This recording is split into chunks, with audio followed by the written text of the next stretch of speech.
What's up everyone, it's your girl Shay here, and I'm back with another video for you guys. And as you can tell by the title of this video, I'm going to be talking about some of the issues that I've been seeing on Twitter recently. And this was after pretty much the shutdown of Kiss Anime, which was a piracy site that a lot of people would go to basically stream anime that either were not released here in the States or were not accessible in other countries, and so on and so forth. So there were just a lot of arguments as to why people were pirating, a lot of issues with some of the English voice actors kind of being happy that Kiss Anime was shut down. And then later on, like, I was seeing arguments regarding like translations of shows and how translations should be maybe not literal for some people's sense, but as close as possible to the original like Japanese language as possible so that it's understandable. And I have a lot of thoughts about this. So I first of all want to apologize if this video not only goes on a rant but rambles a little bit, because there was just a lot of information to absorb on Twitter, and I just had a lot of like feelings, I guess, about this. And I don't want to use the term feelings too much because people might think I'm going to get into my emotions, which I'm not. But I did try to look up as much information as possible as to some of the arguments that a lot of people had when it comes to this issue regarding piracy, translations, and then issues with Funimation and Crunchyroll. So first of all, getting to the whole like piracy issue. So a lot of people were saying, well, piracy has been helping the anime community. It's there so that we have preservation of works that are no longer released today or that just are not accessible. And I will say that in some ways, piracy has helped to innovate some things within the streaming community. I know previously a lot of people used to complain about like Funimation and their dubbing process and how it would take forever to get a dub for a show that was released 2 years previously that people could have watched subtitled, but now had to wait 2 years for the official dub to be released. And then when it came to subtitle, a lot of people were saying, well, I have to wait so long for a show that is released in Japan for it to be officially subbed, whereas I can go to a pirated site and they have it up literally hours after it has aired. And I've seen, you know, Funimation and Crunchyroll, which are the two companies I'm mostly going to name in this video since they're the two companies that many people have been discussing on Twitter. But I've seen both of these companies kind of like jump through hoops to try to appease fans. You know, Funimation now has their simul-dub process where literally you will have a dub of a show within hours. And Crunchyroll has it where when a show airs in Japan, you literally can watch it on their site. And even if you're not paying for it, you just have to wait a week for you to actually be able to watch it, which honestly isn't that bad. And then a lot of people got into the whole where, well, some shows just, I can't watch in my country because it's blocked. And a lot of times that's due to licensing, and it's due to copyright and due to rules and like legislation in other countries. And the people that hold most of these licensing is Japan. So when the companies license a show like Crunchyroll or Funimation, they usually can ask them, well, where am I allowed to distribute or show this show? And they can choose kind of where they can distribute it, whether not distribute it, but like stream it, I guess is the best way for me to put it. So it's just not fair that people are only getting mad at Crunchyroll or only getting mad at Funimation with the fact that certain shows just are not able to be seen there, because there's a lot of rules and legislation involved in it that all of us as fans don't see, don't understand, and won't entirely get. Because in reality, a lot of fans are just like, I just want to watch my show. I don't care how it happens. I just want to watch it. But there's just so much more involved in that. And then some people also had, well, I want to watch a show that I can't watch because it's really old. And a lot of this also is due to licensing. It could be that a studio had that license, but they no longer have it anymore. When a show is licensed by an American company, they usually have it for, I think at the most is like 7 years. Now that was when it was like distribution for like DVDs or VHS. For streaming, it could be something as little as 1 to 2 years, depending on the show and depending on if whether or not it is going to be distributed on DVD. But when that licensing is up, the American company can go to the Japanese company and basically tell them, hey, we want to renew the show, the Japanese company at that point can say either yes or they can say no and then go from there. It's also the same way if the American company just chooses not to whatsoever renew it. And shows aren't renewed, their licensing isn't renewed for various reasons. Sometimes it is due to the fact that it's not going well, as in fans aren't buying the show, so pretty much they just are deciding that there's no point in keeping this licensing if the American fans are not watching it. And that's why people are saying like, hey, watch it. It shows them that we like it, because they'll continue to distribute more, and potentially it'll even get us a second season if one is ever done. But as of, if you're pirating it, that shows them that we don't like it, even if it is in reality that we actually do. And one example that I can give is The Gray Man. I know a lot of people love that dub, they love the show, but the show never was completed here due to the fact that they thought that a lot of people didn't like the show, when that wasn't the case. The case was that a lot of people were actually pirating the show, which they obviously do not see those numbers. And the other issue is that when it comes to licensing as well, is that, some of them, when the licenses run out and they're older shows, the company that they originally were licensed under no longer exists. So a lot of times people just don't know where to go to find that licensing.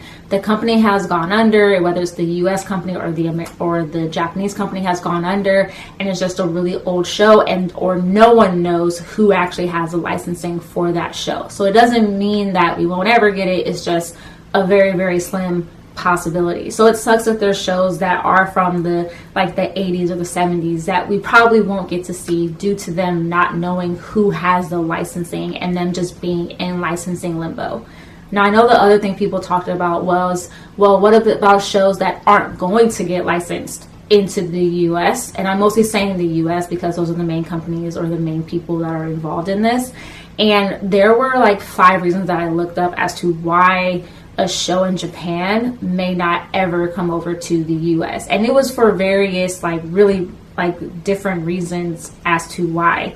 So one of the things that I saw or read online was there were 5 different reasons. So one of them is the music isn't cleared. So that's a big one, because a lot of people have always complained when a show comes here and they're like, oh, the music is different from the Japanese music. And usually that is because they did not get the licensing to the music.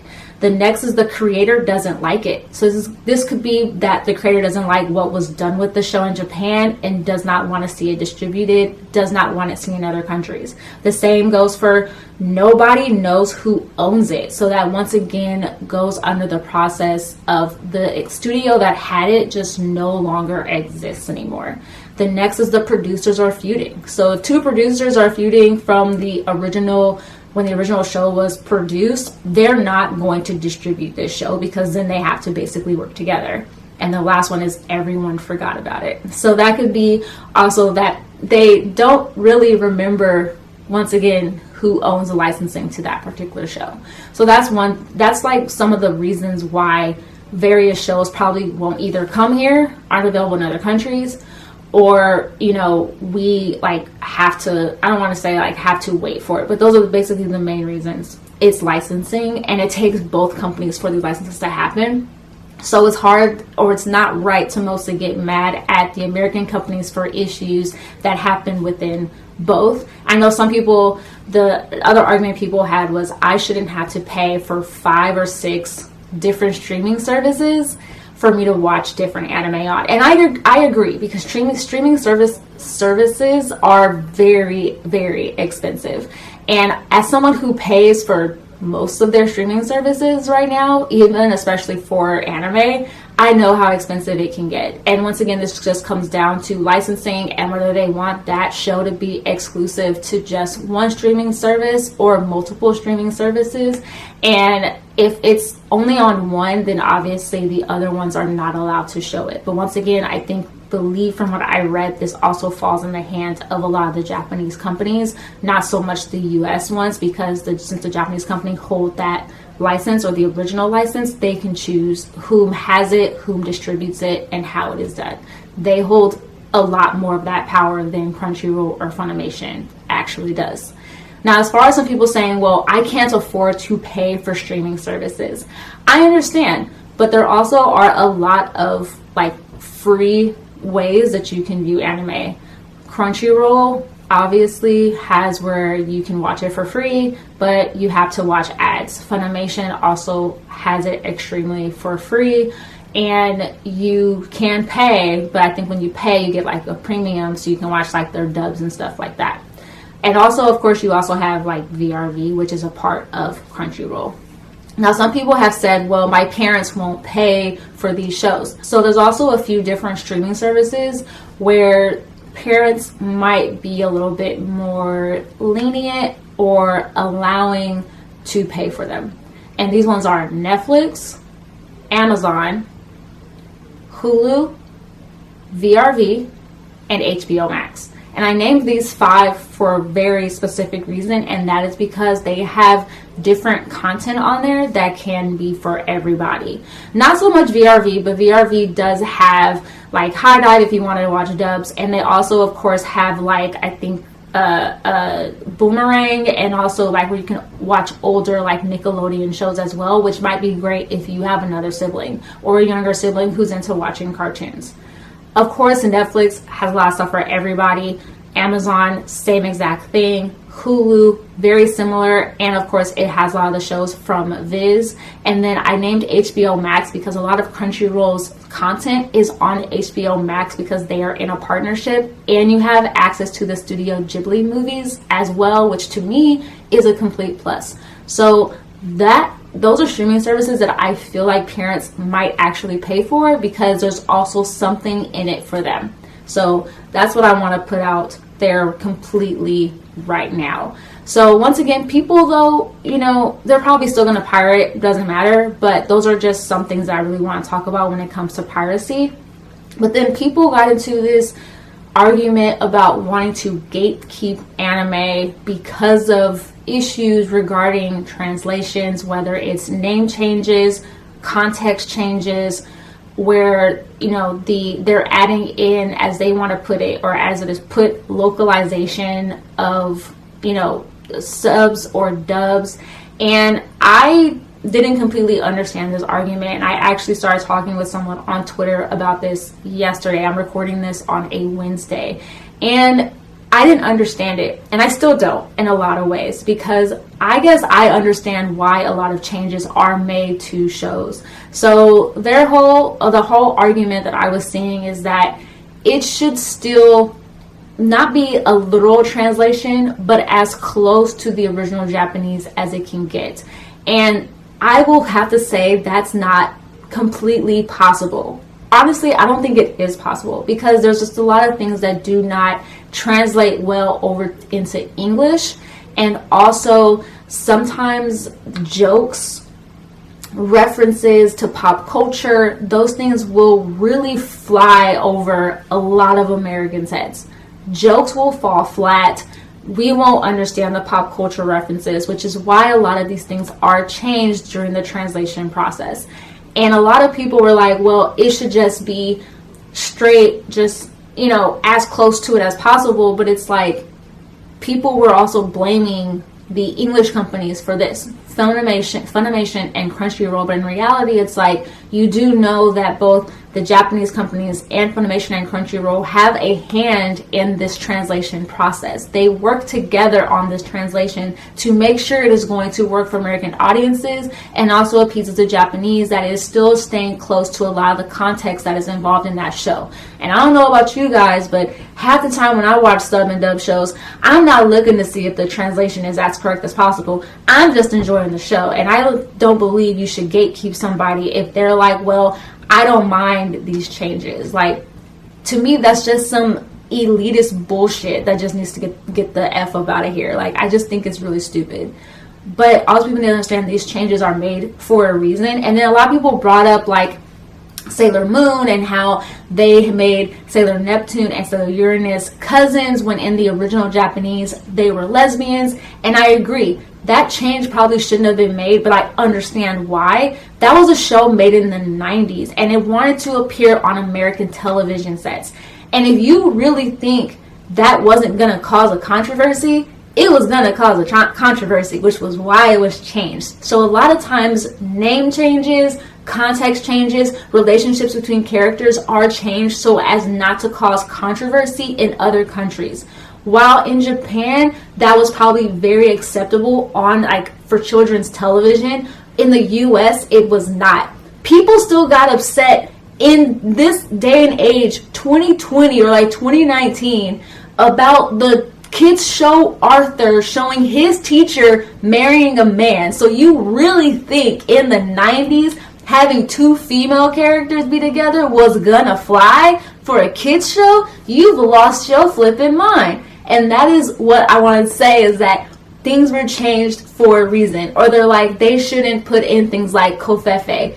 That is something that is like an American, like, not pun, but like an American joke. So that is why it was put in there, because the show was being garnered, obviously, or some shows. This wasn't for Sailor Moon, but a different show for us. This is why those changes are made, and we're not the only place that this happens to. This happens in so many other places. A big example is Disney. Disney has had changes made to their properties in other countries so as not to upset those countries. For example, Moana's name was changed in Italy. It was changed to, I believe, Vaiana, I believe, in Italy. And the reason why it was changed was because the name Moana was connected to a porn star, and they didn't want children looking for Moana and getting Moana. That's what they did that for. Also, in the movie Inside Out, the kid, when Riley is a child and she's eating broccoli and refuses to eat it, in most Asian countries, that was changed to green beans, because broccoli is seen as a delicacy in a lot of Asian countries, so they did not want to offend anybody. The same goes also for Incredibles. When Mr. Incredible is fighting a villain that's a mime, in France that was changed because the joke fell flat. Things are changed for a reason, and people have to understand that. The same goes for anime. Things are changed for a reason, and sometimes it's changed for the better. An example I can give is Shin-Chan. The entire script for Shin-Chan from Japan was scrapped because Japan actually encouraged Funimation to make a dub that is like for basically Americans, that's for the US, because Shin-Chan was riddled with pop culture references that they knew us as Americans were not gonna get. Now, granted, when there are things in anime that are cultural, they definitely make sure to keep those things in because they want people to see that part of Japanese culture. And it's for people who are saying, well, if you're watching anime, you should be embracing Japanese culture. I agree. Yes, I am embracing Japanese culture, but people are saying that the changes are promoting xenophobia, which I don't see that anywhere, nor do I understand at all that argument. But in reality, what I basically have to say is changes are made for a reason. Now, if you're mad because a translation you feel like is wrong, no translation is ever going to be correct, and changes are going to be made even if anime went to a different country that wasn't the US. Things will be changed to make a property more profitable, more adaptable, and more marketable in another country, because down in the bottom line is all of this is about money. And that's what it's about. So if you're mad because of the fact that, number one, you can't access anime the way you feel you should access it, I'm going to tell you right now, no streaming service will ever have all the anime that any of us ever want to watch. And once again, that is due to licensing. And I know a lot of people now want to talk about, well, Toei and all these other companies are getting together and making a YouTube channel, and they're like, this is the end of the middleman, it's the end of Funimation, the end of Crunchyroll. I'm gonna tell you this right now, it's not. Because you know why? They actually, what I read for the actual article is that YouTube is they're gonna be putting on YouTube family friendly content. That's not going to be the blood, gore, ecchi, and all the other stuff that so many people want. It's still that those kinds of shows are still going to be on Crunchyroll and still going to be on Funimation. They're not going to be on YouTube. That is what I'm telling you right now. This YouTube channel is not going to cut out the middleman. It's not going to like make it seem like Crunchyroll and Funimation are no longer going to be a thing. They still are.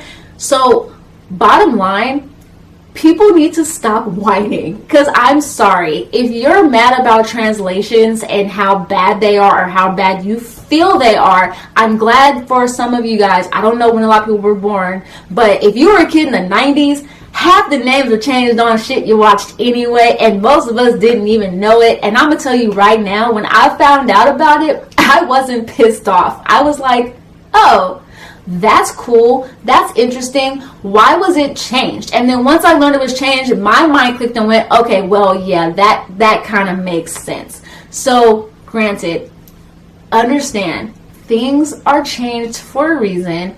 When it comes to piracy, I don't think piracy is going to ever go away. I feel like it is still going to be around, because even if all the anime we've ever had or ever existed was put on a streaming service and said it was this amount of money, people will still find some way to not pay for it. And that is because they will still use the same exact lines of, I can't afford it, or it's not available in my country. Because once again, half of this comes down to licensing. And to be honest, all of us as fans will never completely understand the anime industry unless we are in the industry ourselves and have seen things firsthand or know how things work. And also, stop shitting on these American companies for the shit that they've done, because I feel like they're constantly trying to make things more accessible to us, but we are continually never happy. We are continuing to find some shit to complain about. Whether it's the translations, names being changed, jokes, or the fact that you can't access all the shit you fucking want to watch, because to be honest, you can only really finish one show at a time. But that's pretty much what I have to say about it. That is my opinion on it. Overall, my opinion is, look, if you find the reason that you need to pirate, whatever, do it. Just don't tell me about it.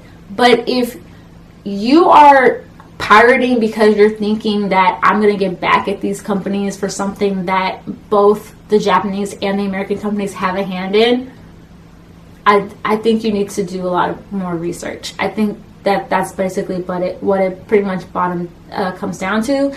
And I think that honestly, us as anime fans, we really need to check ourselves and really need to understand what a lot of these companies are trying to do for us, and that we are actually really lucky, especially here in the US compared to other places, of the amount of anime that we actually have access to. Because from what I see in other countries, they don't have as much access as we do. And I feel like with streaming now, a lot of stuff is not as censored or as changed as it was when they were coming on TV. So that is something that I feel like we also should be grateful about, because once again, I grew up in the 90s where names were changed all the time, context was changed all the time. But now with streaming, I can watch a lot of these shows easily. But yeah, that's pretty much what I have to say about it. I know a lot of people are probably not going to agree with me. I know a lot of people in the comments are probably going to slaughter me and will not like what I have to say about it, which is perfectly fine, because everyone's entitled to their own opinion, and this was my own opinion. And of course, like always, if you want to talk more about this, I have social media. I have an Instagram, a Twitter, a blog. You can definitely check me out on there. If you want, you can definitely give this video a thumbs up if you like, or a thumbs down. It doesn't matter. It kind of lets me know where people are standing on this topic. And I feel like this video is going to get a lot of thumbs down, which once again is perfectly okay. Also, feel free to subscribe if you like as well, if you're enjoying my content or any other content that I have came out with. I will have another video out for you guys on Monday. And I hope you guys did enjoy this video. I hope it opened up some eyes, some ears, however. But yeah, I will see you guys soon with a new video. Like I always tell you guys, stay positive, stay nerdy, and in today's day and age, stay healthy and stay safe. All right, you guys.